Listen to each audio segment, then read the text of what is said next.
Perkenalkan, nama saya Nurliana dari 20 MPI 2, NIM 8623120200046.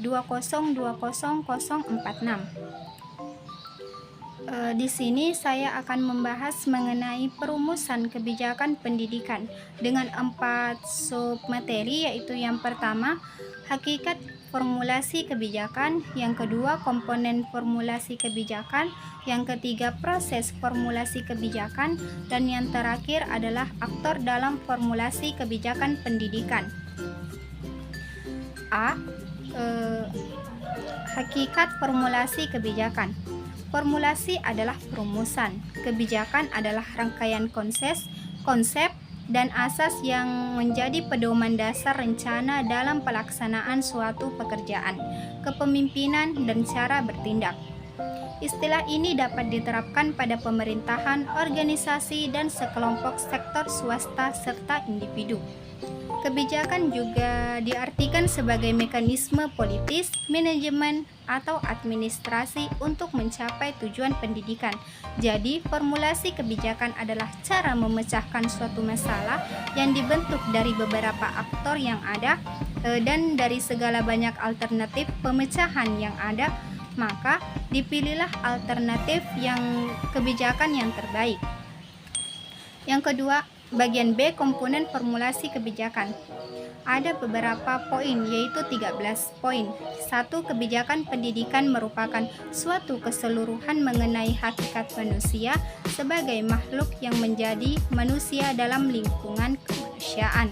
2. Kebijakan pendidikan dilahirkan dari ilmu pendidikan sebagai ilmu praktis, yaitu kesatuan antara teori dan praktik pendidikan. 3. Kebijakan pendidikan haruslah mempunyai validitas dalam perkembangan pribadi serta masyarakat yang memiliki pendidikan. 4. Keterbukaan. Proses pendidikan sebagai proses kemanusiaan terjadi dalam interaksi sosial. 5. Kebijakan pendidikan didukung oleh riset dan pengembangan suatu kebijakan pendidikan, bukan suatu hal yang abstrak tetapi yang dapat diimplementasikan. 6. Analisis kebijakan sebagaimana pula dengan berbagai jenis kebijakan seperti kebijakan ekonomi, pertahanan nasional, dan semua jenis kebijakan dalam kebijakan publik memerlukan yang namanya analisis kebijakan.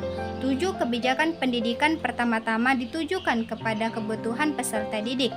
8. Kebijakan pendidikan diarahkan pada terbentuknya masyarakat demokratis. 9. Kebijakan pendidikan berkaitan dengan penjabaran misi pendidikan dalam pencapaian tujuan-tujuan tertentu. 10. Kebijakan pendidikan harus berdasarkan efisiensi. 11. Kebijakan pendidikan bukan berdasarkan pada kekuasaan, tetapi kepada kebutuhan peserta didik. 12. Kebijakan pendidikan bukan berdasarkan intuisi atau kebijaksanaan yang irasional. 13. Kejelasan tujuan akan melahirkan kebijakan pendidikan yang tepat. C. Proses formulasi kebijakan. 1. Perumusan masalah atau defining problem. Perumusan masalah merupakan sumber kebijakan publik dengan pemahaman dan identifikasi masalah yang baik, maka perencanaan kebijakan dapat disusun. Perumusan masalah dilakukan oleh mereka yang terkena masalah atau orang lain yang mempunyai tanggung jawab, dan pembuat kebijakan harus mempunyai kapasitas untuk itu. 2. Agenda kebijakan. Sekian banyak problema umum yang muncul, hanya sedikit yang mendapat perhatian. Sebelum masalah-masalah berkompetensi untuk masuk dalam agenda kebijakan, masalah tersebut akan berkompetensi dengan masalah yang lain, yang pada akhirnya akan masuk pada agenda kebijakan. Jadi, pilihan dan kecondongan perhatian memuat kebijakan memuat timbulnya agenda kebijakan. 3. Pemilihan alternatif kebijakan. Untuk memecahkan masalah setelah masalah-masalah publik didefinisikan dengan baik dan perumusan kebijakan sepakat untuk memasukkan masalah tersebut ke dalam agenda kebijakan, maka langkah selanjutnya adalah memecahkan masalah. Yang keempat, tahap penetapan kebijakan. Setelah salah satu dari sekian alternatif yang diputuskan untuk diambil sebagai cara memecahkan masalah kebijakan, maka tahap paling akhir dalam pembuatan kebijakan adalah penetapan, sehingga mempunyai kekuatan hukum yang mengikat.